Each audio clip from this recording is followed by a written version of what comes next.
नमस्कार दोस्तों, बेंग एकेडमी यूट्यूब चैनल में एक बार फिर आपका स्वागत है।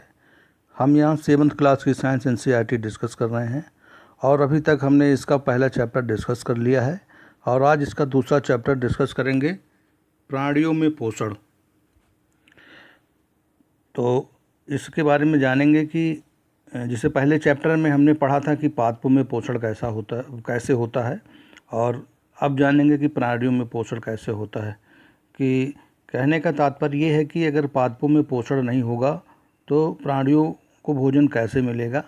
इस चैप्टर में यहाँ ये बताने की कोशिश की गई है और आपको ये जानकारी देना चाहूँगा कि इस चैप्टर में जो महत्वपूर्ण परीक्षा की दृष्टि से उपयोगी बिंदु दिए गए हैं, हम केवल उन्हीं को डिस्कस करेंगे। तो आइए देख लेते हैं। जैसे यहाँ पे दे रखा है,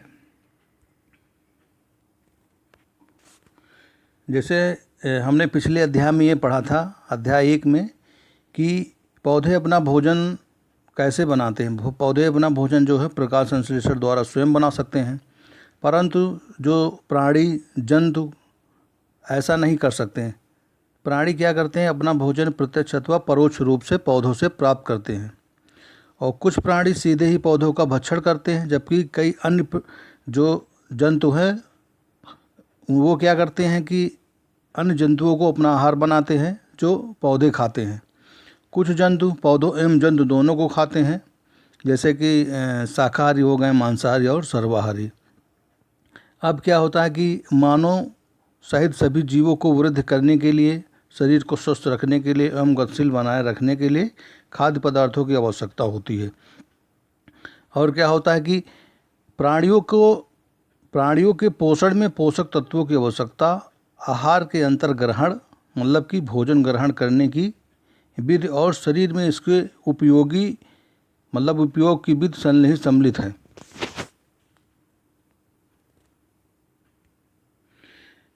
कहने का मतलब ये है कि भोजन कैसे खाते हैं, कैसे ग्रहण करते हैं और भोजन कैसे पचता है और शरीर में इसके उपयोग की विधि क्या है, सब इसी में निहित है।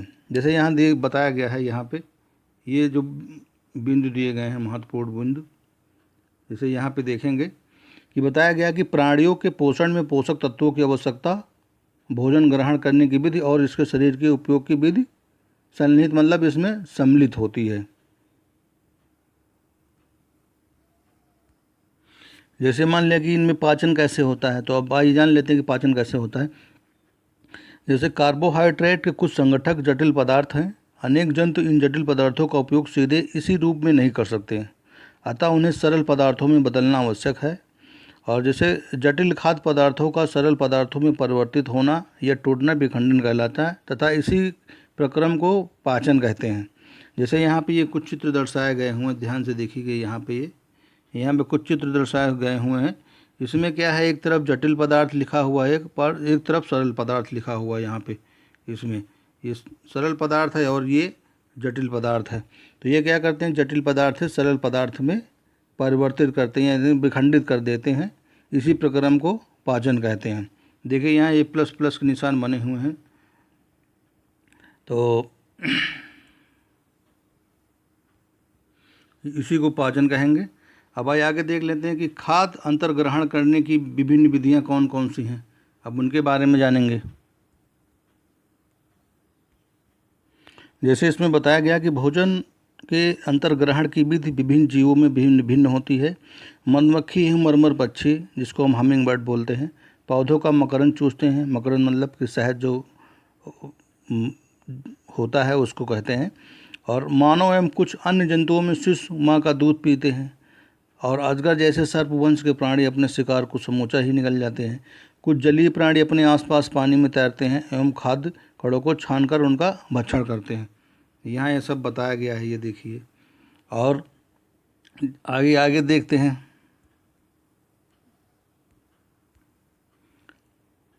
जैसे इस सारणी में दर्शाया गया है अंतर्ग्रहण की विभिन्न विधियाँ, यहाँ पे ये बताया गया है अंतर्ग्रहण करने की विभिन्न विधियों के बारे में। जैसे जंतुओं को नाम दे रखा है, घोंघा, चींटी, चील, मरमर पक्षी, जू, मच्छर, तितली, मक्खी इत्यादि। यहाँ ये सब बताए गए हैं। और इनका आहार का प्रकार क्या है और आहार की विधि क्या है। जैसे आहार की विधि क्या है, छीलना, चबाना, काटना, वेधन, पकड़ना तथा निगलना, साइफनी, स्पंजी, चूसड़ इत्यादि के बारे में बताया गया है। तो ये लोग आप सारणी भरने की कोशिश कीजिएगा। जैसे मान लिया कि आप देखेंगे कि सारणी के नीचे जो भी सारणी देख रहे थे उसमें लिखी गई खाद्य अंतर्ग्रहण की विधियाँ उन विधियों का विवरण लिखने में सहायक हैं जिसमें जंतु अपना भोजन को मतलब भोजन का अंतर्ग्रहण करते हैं। इसमें यही बताया गया था। और जैसे आइए जान लेते हैं, यहाँ पे एक चित्र दर्शाया गया है स्टार फिश का। ये हमारी स्टार फिश है और इसमें मतलब कैसे होता है पाचन और इसका मतलब एक अद्भुत सत्य क्या है इसके बारे में जानेंगे। जैसे इसमें बताया गया है कि स्टार फिश को हम तारा मछली कहते हैं। ये क्या करती है कि कैल्शियम कार्बोनेट के जिन मतलब जंतुओं में कैल्शियम कार्बोनेट का कठोर कवच पाया जाता है ये उनको अपना आहार बनाती है। और कवच ये क्या करती है, कवच खोलने के बाद ये अपना मुख से अपना अमाशय बाहर निकालती है। जैसे इसने अपना कवच खोला और मुंह से अपना जो अमाशय को बाहर निकाला तथा जंतु के कोमल भागों को खाती है और अमाशय वापस शरीर में चला जाता है तथा आहार धीरे धीरे पचता रहता है। यहाँ ये बताया गया है। तो इसमें ये बताया गया कि यही अद्भुत सत्य है कि कुछ जंतु होते हैं जो मुख से अपना अमाशय ही बाहर निकाल लेते हैं और अमाशय से मतलब जंतु कोमल भागों को खाते हैं और अमाशय फिर वो कुछ वापस शरीर में फिर चला जाता है। तो एक अद्भुत सत्य है। तो अलग अलग जंतु प्राणियों में अलग अलग पाचन होता है। अब आइए आगे जान लेते हैं कि मानव पाचन कैसे होता है। इसमें क्या होता है कि जैसे मान लिया हम अपने मुख द्वारा, जैसे मानव में पाचन कैसे होता है कि जब भी मतलब हम अपने मुख द्वारा भोजन को अंदर ग्रहण करते हैं, खाना जब भी खाते हैं मुख से और इसे पचाते हैं तथा फिर उसका उपयोग करते हैं, आहार का जो बिना पचा हुआ भाग जो रहता है वो मल के रूप में निष्कासित किया जाता है। और जैसे भोजन एक सतन नली से गुजरता है और जो मुख गुहिका से प्रारंभ होकर गूदा तक जाता है। इस नली के विभिन्न भागों को जो इस नली के द्वारा भोजन अंदर ग्रहण किया जाता है, इस नली को विभिन्न भागों में बांट सकते हैं। जैसे क्या है कि मुख गुहिका हो गया हमारा, मुख गुहिका द्वारा जो है भोजन अंदर ग्रहण करते हैं। और ये यहाँ पे ग्रास नली दे रखा है। ग्रास नली से क्या करते हैं कि भोजन धीरे धीरे अंदर जाता है और फिर भोजन क्या होता है कि यहाँ पे देखिए, यहाँ पे ये भोजन हम धीरे से अमाशय में पहुँचता है और अमाशय से क्या होता है कि ये क्षुदांत्र मतलब छोटी आंत तथा बृहदांत बड़ी आंत जो मलाशय से जुड़ी होती है उसमें पहुँच जाता है। और जो मतलब शरीर के अंदर मतलब भोजन नहीं पचा हुआ मतलब पचता उसको क्या करता है, ये मल अथवा गूदा द्वारा निष्कासित कर देता है। यहाँ पे बताया गया है। और ये सभी भाग जो है मिलकर आहार नाली मतलब पाचन नली का निर्माण करते हैं। और जैसे जैसे भोजन के विभिन्न भागों से गुजरता है इसके विभिन्न घटकों का पाचन भी क्रमिक रूप से होता जाता है। अब जैसे कि अमाशय की आंतरिक जो भित्ति होती है, क्षुदांत तथा आहार नाल से संबंध विभिन्न ग्रंथियां होती हैं। उनसे क्या होता है कि लाला ग्रंथि यकृत जो है होता है और अग्नाशय से पाचक रस स्रावित होता है। अब पाचक रस का मतलब कार्य क्या होता है, पाचक रस जटिल पदार्थों को उनके सरल पदार्थों में बदल देते हैं और आहार नाल एवं संबंध ग्रंथियां मिलकर पाचन तंत्र का निर्माण करती हैं। यहाँ ये बताया गया है। ये देखिए यहाँ पे एक चित्र दर्शाया गया है मानव का पाचन तंत्र। ये मानव का पाचन तंत्र है और इसमें क्या है देखिए, मुख गुहिका है। पहले भोजन मुख गुहिका में आता है यहाँ पे, फिर ग्रिस्का द्वारा जो है ग्रिस्का द्वारा अंदर जाता है और फिर क्या होता है अमाशय में पहुँचता है। ये देखिए अमाशय यहाँ दे रखा है। अमाशय से पहुँचकर ये क्षुद्रांत जो ये होता है, क्षुद्रांत देखिए यहाँ पर दे रखा है, छोटी आंत, फिर बृहदांत बड़ी आंत में पहुँचता है और जो इसका बिना पचा हुआ भाग होता है वो मलाशय द्वारा या गूदा द्वारा निष्कासित हो जाता है। तो इसी प्रक्रिया को हम मानव में पाचन तंत्र की प्रक्रिया कहेंगे। अब अंतर्ग्रहण के बारे में जानेंगे कि मुख द्वारा जो है और मुख गुहिका द्वारा अंतर्ग्रहण कैसे होता है। यह बताया गया है। अब आइए जानते हैं कि आहार नाल के विभिन्न भागों में भोजन को क्या होता है और मतलब कैसे क्या अंतर्ग्रहण होता है। और जैसे मान लिया कि भोजन का अंतर्ग्रहण मुख द्वारा होता है और आहार को शरीर के अंदर लेने की क्रिया को अंतर्ग्रहण कहलाती है। यहाँ ये बताया गया है। यहाँ पर देखिए स्पष्ट रूप से बताया गया है ये। जैसे कि भोजन को क्या करते हैं हम लोग, हम दांतों की सहायता से भोजन को चबाते हैं तथा यांत्रिक विधि द्वारा जो है उसे छोटे छोटे टुकड़ों में पीस लेते हैं। मतलब जब भी खाना खाते हैं तो हम धीरे धीरे दांतों द्वारा उसको चबाते हैं। और जो प्रत्येक दांत होता है जो मसूड़ों के बीच अलग अलग गर्ती का सॉकेट में धंसा होता है, मतलब मसूड़ों में धंसा होता है और फंसा होता है। और हमारे दांतों की क्या होता है कि आकृति जो होती है हमारे भिन्न भिन्न होती हैं। जो हमारे दांत होते हैं उनकी आकृति भिन्न भिन्न होती है तथा उनके कार्य भी भिन्न भिन्न होते हैं। इसके अनुसार उन्हें अलग अलग नाम दिए गए हैं। अब आइए जान लेते हैं कि नाम कौन कौन से दिए गए हुए हैं।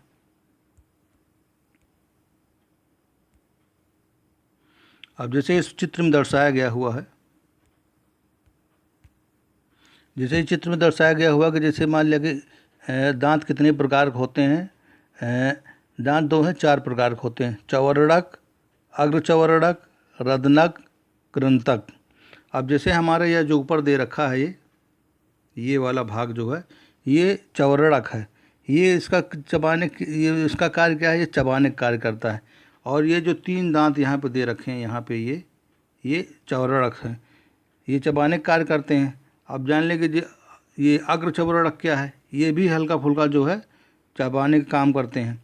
अब ये दोनों दांत दे रखे हैं यहाँ पे ये हैं अग्र चवर्णक। अब जैसे नीचे दे रखा है यहाँ पे रदनक के बारे में, ये जो रदनक दांत होते हैं इनका कार्य क्या होता है। ये जो दो दांत होते हैं इनको क्या बोलते हैं, यहाँ पे ये रदनक हैं। ये क्या करते हैं कि जो भी हम खाते हैं तो उसमें क्या करते हैं, उसको फाड़ते हैं या जब भी उसमें छेद वेद करने का काम करते हैं। मतलब इनका ये नुकीले दांत होते हैं तो ये जो भी कुछ खाएंगे तो उनको फाड़ देते हैं। अब क्या होता है यहाँ पे जैसे करंतक है, करंतक का आपको क्या है, ये जो दो दांत दे रखे हैं यहाँ पे ये वाले करंतक का कार्य क्या है कि ये जो दांत होते हैं हमारे ये काटने का कार्य करते हैं। तो जो जब भी चार प्रकार के दांतों के बारे में पढ़ा और चारों का क्या है अलग अलग कार्य है।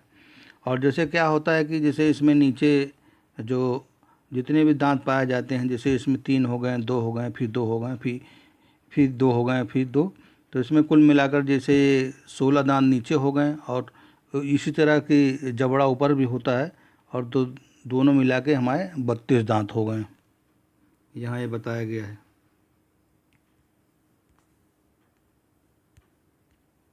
अब क्या होता है कि जब भी हम मतलब भोजन ग्रहण करते हैं तो हमारे मुख में एक लाला ग्रंथि होती है जो मतलब लाला रस मतलब लार स्रावित करती है। तो मतलब क्या आप जानते हैं कि लाला रस का भोजन पर क्या प्रभाव पड़ता है। तो इसका कार्य क्या होता है, भोजन को पचाने का कार्य होता है। जो मुंह में लार पाया जाता है इसको पचाने का कार्य करता है ये। जैसे इस सारणी में बताया गया है, यहाँ पे दांतों के प्रकार के बारे में बताया गया है। दांतों की संख्या क्या है कि निचले जबड़े में कितने पाए जाते हैं और ऊपरी जबड़े में पाए जाते हैं और उनका योग क्या है ये बताया गया है। तो आप लोग इसको भरने की कोशिश कीजिएगा। जैसे क्या होता है कि दूध के दांत तथा स्थायी दांत होते हैं। जैसे कि आपको याद है कि कुछ वर्ष पहले आपके दांत जो गिरने लगे थे, हमारे दांतों का जो प्रथम सेट होता है सरसों काल में निकलता है तथा लगभग 8 वर्ष की आयु के ये सभी मतलब लगभग जब हम 8 वर्ष के हो जाते हैं तो ये दांत गिर जाते हैं। जो दूध के दांत, उनको दूध के दांत कहते हैं। और जो मतलब कि इन दांतों का स्थान पूरे दूसरे, इनके जो दांत गिर जाते हैं उनके दांतों के स्थान पर दूसरे दांत निकल आते हैं जिन्हें हम स्थायी कहते हैं। और सामान्य स्वस्थ व्यक्ति के कई स्थायी दांत और पूरे जीवन भर बने रहते हैं, लेकिन तथा जो हम वृद्धावस्था में आते हैं तो ये प्रायः फिर गिरने लगते हैं। देखिए यहाँ पे एक फैक्ट दिया गया है कि लाला रस चावल के मंड को शर्करा में बदल देता है। ये जो रस होता है जिसको हम बोलते हैं कि लार।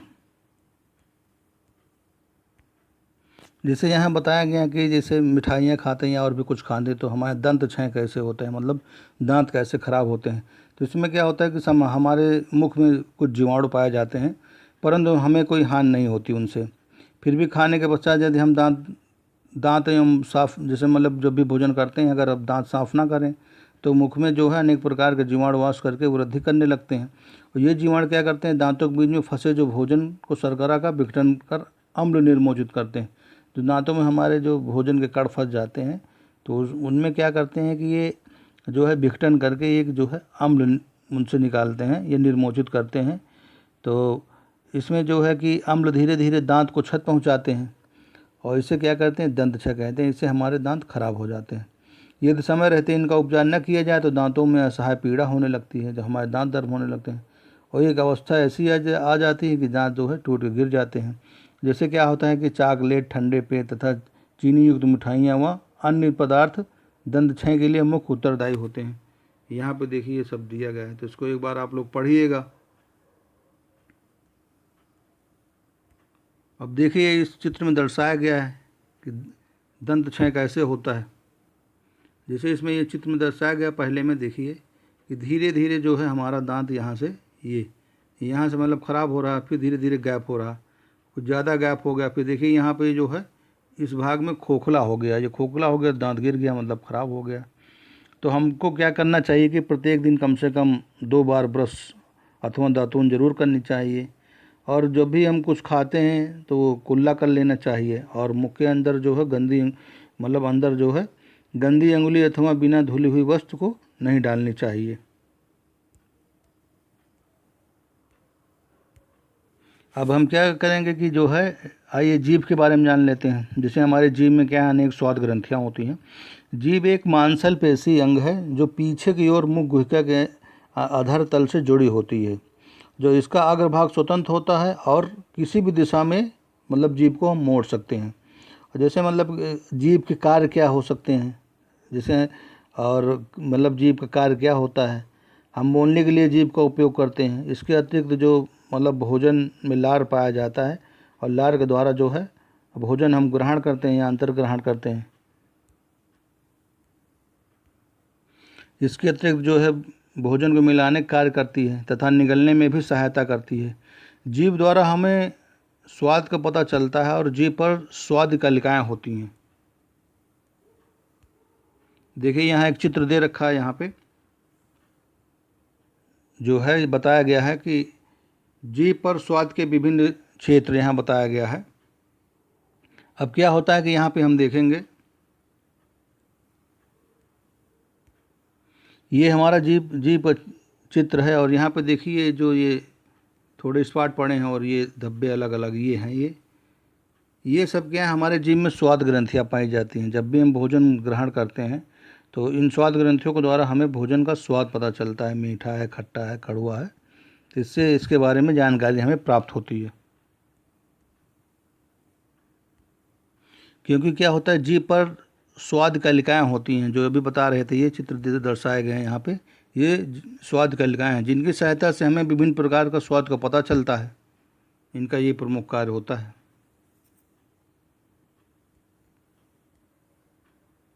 यहाँ जीभ के विभिन्न क्रियाकलापों के बारे में बताया गया है। अब हम आगे पढ़ेंगे भोजन नली ग्रासिका के बारे में।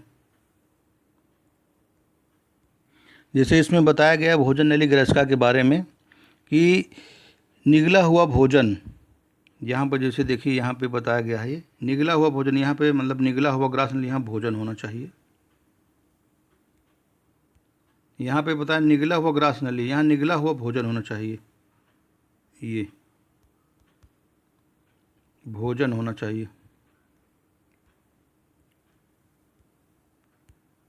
यह बता जैसे मान लिया कि जब भी हम भोजन को मतलब ग्रास नली द्वारा मतलब ग्रासिका में जाता है, और आइए इसको चित्र के माध्यम से समझने की कोशिश करते हैं।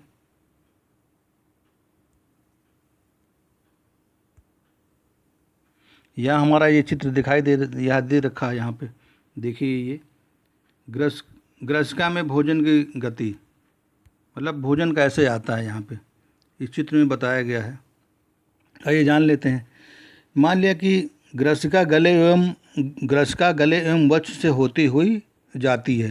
मतलब भोजन जो होता है जब भी ग्रहण करते हैं तो ग्रासिका से होते हुए नीचे जाता है। उसमें क्या होता है कि ग्रसिका भित्ति के संकुचन से भोजन नीचे की ओर सरकता है और वास्तव में संपूर्ण आहार नाल संकुचित होती रहती है। मान लिया पहले कि हमारी जो आहार नाल ऐसी है, और फिर क्या होता है कि ऐसे होती है ऐसे, और जब संकुचित होती है तो वो उसमें ऐसे ऐसे ऐसे जो है संकुचित होकर जो है भोजन धीरे धीरे नीचे खिसकता रहता है, और यह गति भोजन के नीचे की ओर धकेलती रहती है, और कभी कभी हमारा आमाशय खाए हुए भोजन को स्वीकार नहीं करता। और जो हमारा ये आमाशय होता है, ये देखिए यहाँ आमाशय होता है, जब भी भोजन हम निगलते हैं और नीचे आमाशय में चला जाता है तो कभी कभी क्या होता है कि हमारे जो आमाशय होता है भोजन को स्वीकार नहीं करता।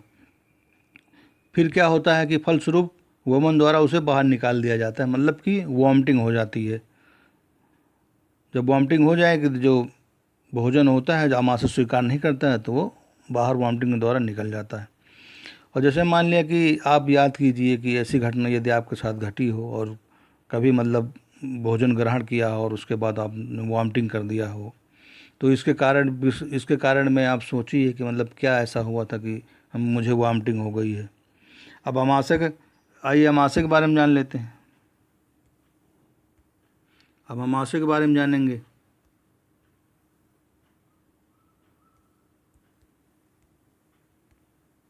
अमाशय क्या होता है कि अमाशय मोटी भित्त वाली एक थैलीनुमा संरचना होती है, जैसे अभी चित्र में हम देख रहे थे। देखिए यहाँ दिखाया गया है कि अमाशय क्या होता है, थैलीनुमा एक मोटी भित्त वाली संरचना होती है। ये देखिए यहाँ बताया गया है, और इसका मतलब जो चपटा एम यू की आकृति का होता है, चपटा होता है एम यू की आकृति का होता है। जैसे मान लिया देखिए यहाँ पे यू की आकृति दर्शाई गई है, और तथा ये आहार नाल का सबसे चौड़ा भाग है। ये एक और ग्रसिका मतलब ग्रास नली से खाद्य प्राप्त करता है तथा दूसरी ओर क्षुधांत्र में खुलता है। यहाँ पे जानकारी दी हुई है, यू आकार का होता है। अब अमाशय कार्य क्या होता है कि अमाशय के जो अमाशय में आंतरिक स्तर पाया जाता है, मतलब आंतरिक सतह होती है, उसमें श्लेष्मल तथा हाइड्रोक्लोरिक अम्ल तथा पाचक रस स्रावित होता है। उससे हाइड्रोक्लोरिक अम्ल तथा जो पाचक रस निकलता है उसको हम श्लेष्मल या हाइड्रोक्लोरिक अम्ल कहेंगे। अब श्लेष्मल अमाशय के आंतरिक स्तर को सुरक्षा प्रदान करता है। इसका कार्य क्या होता है, सुरक्षा प्रदान करना।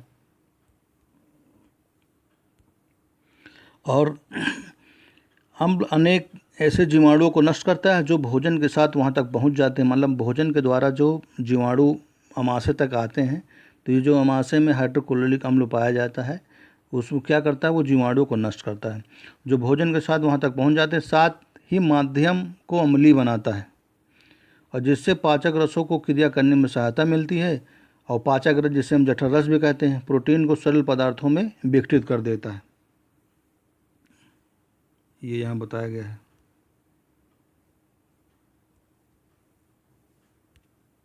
जैसे यहाँ पे देखिए कुछ जानकारी दी गई है यहाँ पे, इसमें बताया गया है ये है कि मान लिया कि जब भी हम भोजन जल्दी जल्दी खाते हैं अथवा जब खाते रहते हैं उस समय कभी कभी हम लोग बातें भी करते रहते हैं, तो क्या होता है कि उस समय हमको खांसी आ जाती है या फिर हिचकी आने लगती है अथवा घुटन का अनुभव होने लगता है। तो क्या होता है कि जो खाद्य कण होते हैं वो सांस लेने में प्रवेश करने के कारण ऐसा होता है। जो खाद्य कण होते हैं, जो भोजन कण होते हैं, वो हमारी सांस लेने में फंस जाते हैं, इसलिए हमको ऐसा होता है, खांसी आती है या मतलब जो है घुटन अनुभव करते हैं या हिचकी आती है। तो जैसे श्वास नली में नसिका से आने वाली वायु को फेफड़ा तक ले जाती है, ये ग्रसिका के साथ साथ चलती रहती है, परंतु ग्रसनी में वायु एवं भोजन मार्ग मतलब एक ही होते हैं। जो वायु और जो जिससे मतलब भोजन ग्रहण करते हैं उससे वायु और मार्ग का भोजन एक ही होता है। फिर भोजन को श्वास लेने में प्रवेश करने से किस प्रकार रोका जाता है, जैसे भोजन निकलने के समय मांसल रचना वाल्व का कार्य करती है जो श्वास नली को ढक लेती है तथा भोजन को ग्रसनी से भेज देता है। मतलब संयोगवश यदि भोजन के कण श्वास नली में प्रवेश कर जाते हैं तो हमें घुटन का अनुभव होता है अथवा हिचकी आ जाती है या खांसी आ जाती है जब भी हम भोजन ग्रहण करते हैं या बात करते हैं। तो यहाँ ये बताया गया है। अब भाई आगे जान लेते हैं क्षुधांत्र का क्या कार्य क्या होता है और यकृत मतलब यकृत का कार्य क्या होता है। अभी हम पढ़ेंगे पित्तरस के बारे में, पित्ताशय के बारे में, और जो हमारे शरीर में क्या होता है कि सबसे बड़ी जो है इसमें एक ग्रंथि पाई जाती है, उसके बारे में जानकारी करेंगे। तो वीडियो को लाइक नहीं किया तो लाइक कर दीजिए और वीडियो में आखिर तक आप बने रहिए। तो आइए जान लेते हैं इसमें क्या है। जैसे क्षुदांत्र क्या होता है। क्षुदांत्र लगभग 7.5 मीटर लंबी अत्यधिक कुंडलित नली है।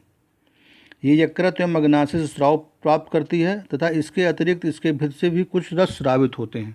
यहाँ पे बताया गया है। अब यकृत क्या है। यकृत एक गहरे लाल भूरे रंग की ग्रंथि होती है जो उदर के ऊपरी भाग में दाहिनी मतलब दक्षिण की ओर अवस्थित होती है। तो मतलब दक्षिण अवस्थित जो शरीर में हमारा दक्षिण वाला भाग होता है उसमें अवस्थित होती है। और यकृत क्या होती है। यकृत ये शरीर की सबसे बड़ी ग्रंथि है। ये यहाँ बताया गया है। ये देखिए यकृत हमारे शरीर की सबसे बड़ी ग्रंथि है। ये एग्जाम में बहुत बार पूछा गया है कि हमारे शरीर में सबसे बड़ी ग्रंथि कौन सी होती है। तो हमारे सबसे बड़ी ग्रंथि में यकृत होती है। इसको आप लोग कॉपी में नोट कर लीजिए। अब क्या होता है पित्त। ये इसमें से पित्त रस स्रावित करती है। अब जो एक थैली में संग्रहित होता रहता है उसे पित्ताशय कहते हैं। यहाँ पे देखिए यहाँ पे बताया गया है। तो यहाँ से मतलब क्वेश्चन बन सकता है कि जो हमारे शरीर में सबसे बड़ी ग्रंथि होती है उससे कौन सा मतलब रस क्या मतलब स्रावित होता रहता है। तो पित्त रस स्रावित होता रहता है। और जो थैली में संग्रहित होता रहता है उसे क्या कहते हैं। तो उसे पित्ताशय कहते हैं। ये तो यहाँ पे कुछ इंपॉर्टेंट फैक्ट दिए गए हुए हैं। अब क्या होता है कि अग्नाशय जो हल्के पीले रंग की एक बड़ी ग्रंथि है जो अमाशय के ठीक नीचे स्थित होती है। अब आइए जैसे मान लिया चित्र के माध्यम दर्शाते हैं। इसमें बताया गया है। देखिए यहाँ पे चित्र में दर्शाया गया है कि जो अग्नाशय जो हल्के पीले रंग की एक बड़ी ग्रंथि है जो अमाशय के ठीक नीचे स्थित होती है। जैसे मान लिया ये हमारा जो है ये अमाशय है यहाँ पे। और अमाशय के जो ठीक नीचे होता है ये पीली ग्रंथि जो ये अग्नाशय है। ये हमारा अग्नाशय यहाँ पे बताया गया है। अब इसमें क्या होता है कि अग्नाशय से क्या होता है कार्बोहाइड्रेट्स एवं प्रोटीन क्रिया करता है। अग्नाशयिक रस होता है जो कार्बोहाइड्रेट एवं प्रोटीन रस पर क्रिया कार्य करता है। इनको क्या करता है सरल रूप में परिवर्तित कर देता है। जो आंशिक रूप से पचा हुआ भोजन अब क्या होता है क्षुदांत्र के निचले भाग में पहुँच जाता है। अब क्षुदांत्र यहाँ पर जैसे दिखाया गया है। जैसे ये हमारा जो है ये वाला भाग ये इसको क्या कहते हैं क्षुदांत्र कहते हैं। अब जब भी भोजन यहाँ पहुँच जाता है तो इसमें क्या होता है कि अब वहाँ पे क्या होता है कि जहाँ रस पाया जाता है जो पाचन क्रिया को पूर्ण कर देता है। और कार्बोहाइड्रेट सरल शर्करा जैसे कि ग्लूकोज में परिवर्तित हो जाते हैं। वसा तथा वसा अम्ल एवं ग्लिसरॉल में प्रोटीन तथा अमीनो अम्ल में परिवर्तित हो जाती है। तो यहाँ ये सब बताने की कोशिश की गई थी। यहाँ पे देखिए एक चित्र दर्शाया गया हुआ है। इसमें क्या होता है कि चित्र के माध्यम से बताने की कोशिश की गई है कि इसमें क्या होता है कि एक विलक्षण दुर्घटना द्वारा अमाशय की कार्यप्रणाली की खोज हुई। मतलब एक घटना हुई थी।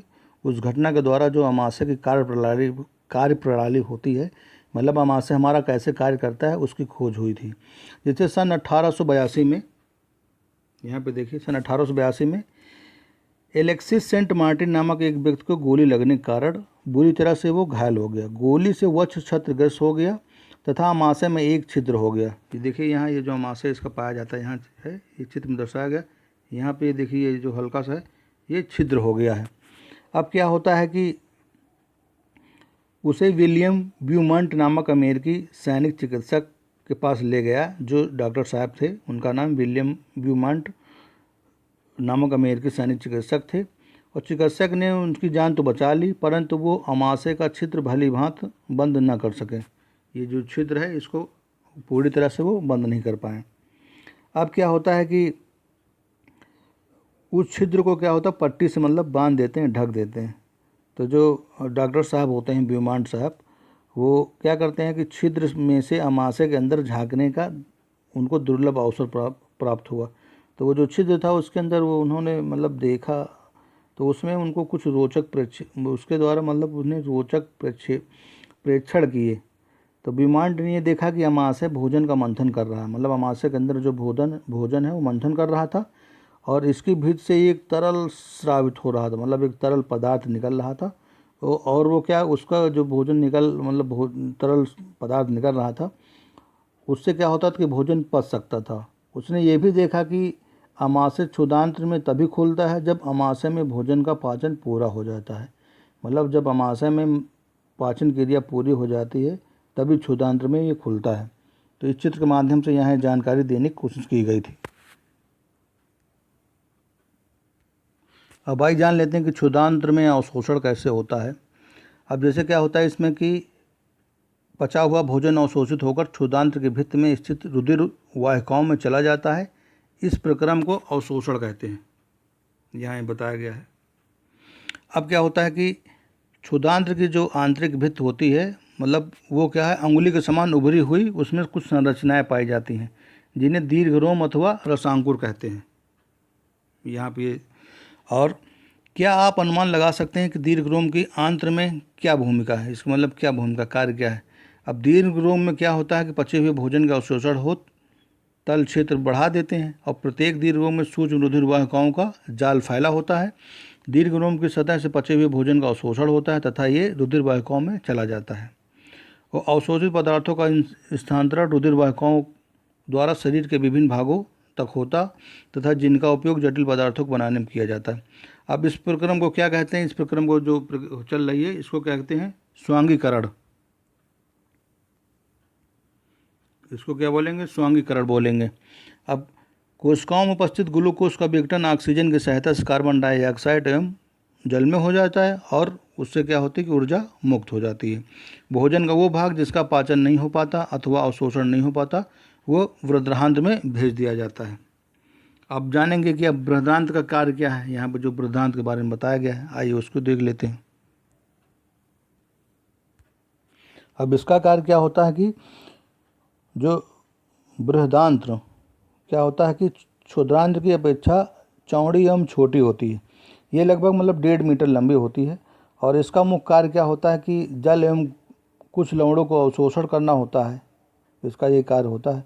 और जैसे मान लिया बचा हुआ जो अपचित पदार्थ होता है वो मलाशय में चला जाता है तथा अर्ध ठोस मल के रूप में वो वहाँ पे एकत्रित रहता है और समय समय पर गुदा द्वारा ये बाहर, मतलब जो मल होता है बाहर निकाल दिया जाता है। इसे क्या कहते हैं? निष्कासन कहते हैं।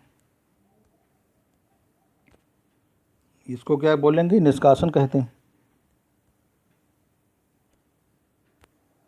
अब आइए जान लेते हैं घास खाने वाले जंतुओं में पाचन कैसे होता है। अब उसके बारे में पढ़ेंगे। देखिए जो जब भी मान लिया चैप्टर में डिस्कस कर रहे होते हैं तो इससे थोड़ा सा क्या होता है, जब भी कुछ पॉइंट ऐसे होते हैं जिनको हम छोड़ नहीं सकते तो क्या होता है कि वीडियो थोड़ा लंबा हो जाता है, जिसको देखते देखते जब आप थक जाइए जब मान लिया आप थक जाइए तो इसको पॉज कर दीजिए और 2 भागों में इसको देख लीजिए, क्योंकि ये धीरे धीरे जानकारी बढ़ती जा रही है और चैप्टर लंबे होते जा रहे हैं और पूरा डिस्कस करना ज़रूरी होता है। जैसे यहाँ एक चित्र दर्शाया गया है कि घास खाने वाले जंतुओं में पाचन कैसे होता है। अब जैसे यहाँ पे गाय का दृश्य दर्शाया गया हुआ, इनमें जैसे मतलब पाचन कैसे होता है, तो जैसे क्या आपने गाय भैंस तथा घास खाने वाले मतलब ये जो शाकाहारी जंतु होते हैं, क्या उनको देखा कि वे मतलब उस समय क्या करते हैं? लगातार जुगाली करते रहते हैं। देखा होगा कि मतलब वो गाय वाय पागुर करती रहती हैं जब वे खा ना रहे हों, मतलब जब भी मतलब घास वास खा लेते हैं तो उस समय खा लेते हैं, लेकिन उसके बाद जब वो बैठे रहते हैं या खड़े रहते हैं तो मतलब पागुर चलाते रहते हैं, जुगाली करते रहते हैं। वो क्या करते हैं कि वास्तव में वो पहले घास को जल्दी जल्दी निगल कर आमाशय में भंडारित कर लेते हैं। मतलब जब भी घास को जल्दी जल्दी खा लेते हैं और आमाशय में इकट्ठा कर लेते हैं और ये भाग क्या कहता है कि रूमेन मतलब प्रथम आमाशय कहलाता है। ये देखिए यहाँ पे क्या है? रूमेन प्रथम आमाशय कहलाता है। और ये क्या होता है कि रूमेंट में आमाशय 4 भागों में बटा होता है। अब जो है कि रूमेन भोजन का आंशिक पाचन होता है जिसे जुगाल कहते हैं या कंड कहते हैं। ये देखिए यहाँ पे बताया गया है।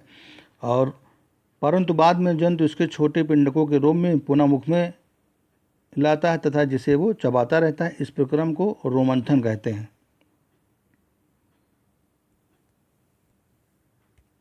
तो इस प्रक्रम को क्या कहते हैं? मतलब रोमंथन, मतलब जुगाली, जो जानवर जुगाली करते रहते हैं उसी को मतलब रोमंथन या जुगाली करना कहते हैं। तथा ऐसे जंतु जो रूमेनेंट अथवा रोमंथी कहलाते हैं। रूमेनेंट अथवा रोमंथी कहलाते हैं। यहाँ पे देखिए बताया गया है, यहाँ पे ये जंतु क्या होता है कि किसी रोमंथी का आमाशय है, ये जो है ये आमाशय है। अब इसमें क्या होता है, जैसे मान लिया कि पहले जानना चाहती है कि ये जंतु भोजन करते समय इसे भली भांत क्यों नहीं चबा पाते, और जैसे बोझो जानना चाहता है, यहाँ पे बोझो जानना चाहता है, ये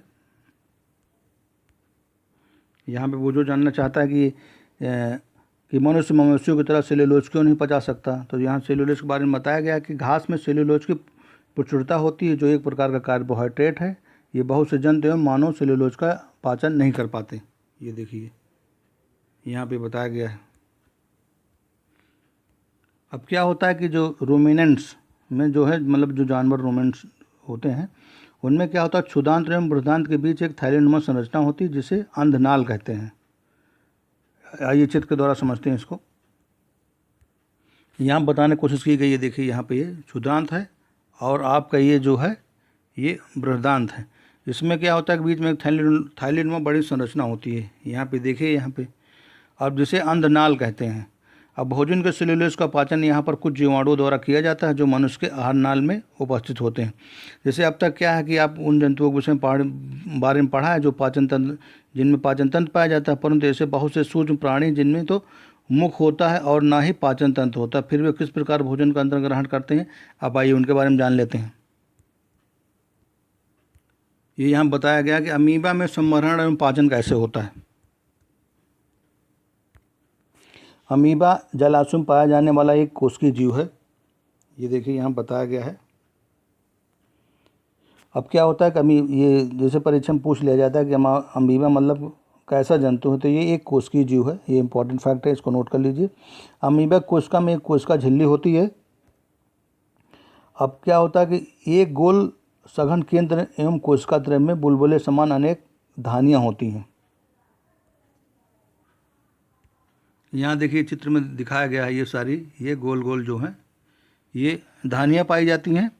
अब इनमें क्या होता है कि एक गोल सघन केंद्रक एवं कोशिका द्रव्य में बुलबुले के समान अनेक धानियाँ होती हैं। ये हमारा केंद्रक है और जो है ये जो, और नीचे देखिए कि ये दिखाया गया है यहाँ पे।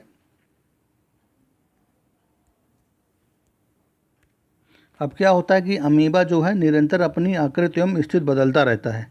ये एक अथवा अधिक से अंगुली के समान प्रवर्ध निकालता रहता है। ये देखिए यहाँ पे जो है ये दिखाए गए हैं कि एक से अधिक अंगुली के समान ये प्रवर्ध निकालता रहता है, और ये एक अथवा अधिक अंगुली के समान प्रवर्ध निकालता रहता है, जिन्हें क्या कहते हैं, पदाफ कहते हैं। मतलब अर्थात कृत्रिम इनके जो है पदाफ होते हैं, कृत्रिम पाँव होते हैं। ये देखिए यहाँ बताया गया है, ये जो है निकालता रहता है इन्हें। अब क्या होता है कि जो इन्हें, इनका कार्य क्या होता है कि इन्हें गति देने एवं भोजन पकड़ने में ये सहायता करते हैं। अमीबा कुछ सूक्ष्म जीवों का आहार करता है। जब इसे भोजन का आभास होता है तो ये खाद्य कण के चारों ओर पदार्थ विकसित करके उसे निगल लेता है।